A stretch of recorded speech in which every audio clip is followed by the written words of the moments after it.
where actions by citizens turn criminal. The moment it turns criminal and lawless, the police officers can use bullets. But what I wanted to say was demonstration and leadership. And I also want you as media house, tell us who are the leaders and organizers of this demonstration. For example, if we are in Molo, who is organizing demonstrators in Molo? Who is leading to ensure that it's peaceful, the message is communicated very clearly? Who was organizing, if we are talking about Matu or wherever, and anywhere in Kenya, where are their actions? Because you cannot mount actions without leadership, without organization, and without order. That is what Article 37 envisages. Organized, peaceful. Former NAT Secretary General Wilson Sossion has condemned the June 25th protest, terming them as a political-driven act of violence that strayed far from the constitutional provision of peaceful assembly. Speaking during a morning interview, Sossion criticized the demonstration for lacking structure, leadership, and clear message. He noted that no memorandum was submitted, nor were there any formal engagement with the state institution, as it would be expected in an organized civil protest. According to him, what unfolded across Nairobi and other urban areas did not reflect the solemn reflection expected of the day, meant to honor the Gen Z life lost in previous protests. Instead, he pointed to the widespread chaos that included looting of supermarkets, destruction of property, assault on police officers, and torture of government vehicles and buildings. Sossion expressed concerns over the high number of casualties, with reports confirming that at least 9 people were killed and over 300 people are injured in various incidents across the country. He urged that taking more lives or inflicting more harm contradicts the original intent of the demonstration. Sossion criticized the event of the day for lacking leadership, coordinated and clear civil agenda. He observed that the protest failed to meet the basic constitutional standard, including peaceful assembly, submission of memorandum, and orderly move between designated points. Instead, the day was marked by violence, confrontation, and looting of property and destruction. Sossion further defended the role of police during the protest, stating that the law enforcement officers are legally empowered to use force, including lethal force, in situations where public disorder escalates into criminal activity.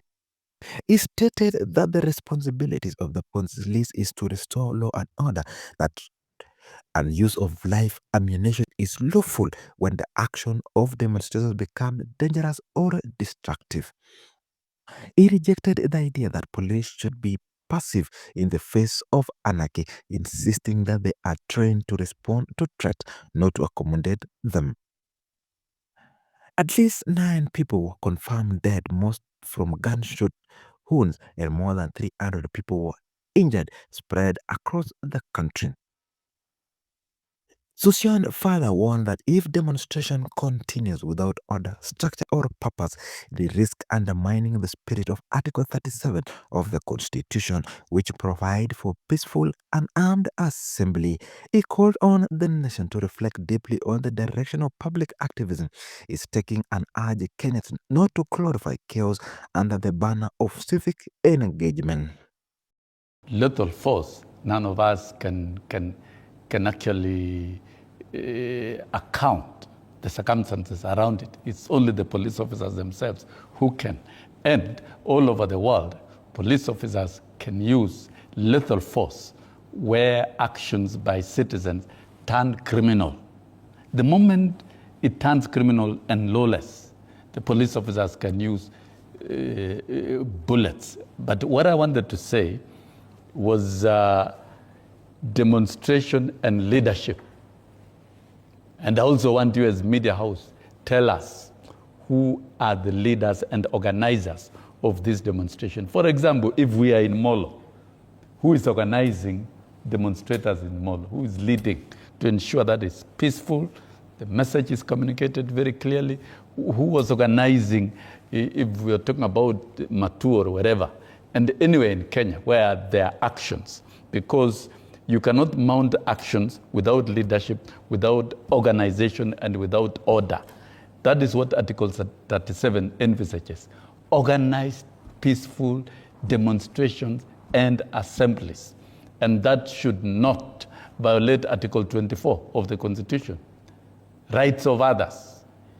If you stop traffic from moving, then you have infringed on the rights of others, and therefore your actions are constitutional. Who is the leader? Who is accountable to this? That you, as a media house, can call them to this space and ask them and put them to account on their actions. I think you, as a media, don't be one-sided. Also outline and clarify the provisions on how peaceful and organized demonstrations are to be undertaken, and also let us have the leadership of this organized action. If there is none, then I know it is Bayan Group and the rest of the political renegades who are pushing for regime change. What we saw yesterday were political actions for regime change. It's not what is in the Constitution. We witnessed political violence. We did not witness peaceful processions. We did not even get the message. We didn't see submission of any memorandum to any office. And if it is a reflection on the death of the Gen Zs who died last year, it should have been done peacefully, in a solemn manner. You cannot celebrate when you are taking out 8 more lives or 9 more lives. You are injuring close to 300 other Kenyans. You are destroying property everywhere, looting supermarkets, burning police stations, burning vehicles, beating up people. I don't think that is the Kenya that Constitution of Kenya 2010 envisages, and I don't think those are activities that Article 37 of the Constitution envisages. It envisages peaceably and unarmed citizens demonstrating in designated places from point A to point B in a known manner and submitting memoranda. That did not happen. So, as I told you last week, and I still say it, as a professor of demonstrations, Fred, no one has organized the most effective demonstrations in Kenya than me, and they were staged very peacefully, with objectives and with results. I was a leader. I remain accountable as long as I'm in this space. Who was the leader of this demonstration? I think as a country, we must begin stopping and asking ourselves very hard questions. Let us not glorify actions and activities that will destroy the country. And all of us are indicted in this country, those who are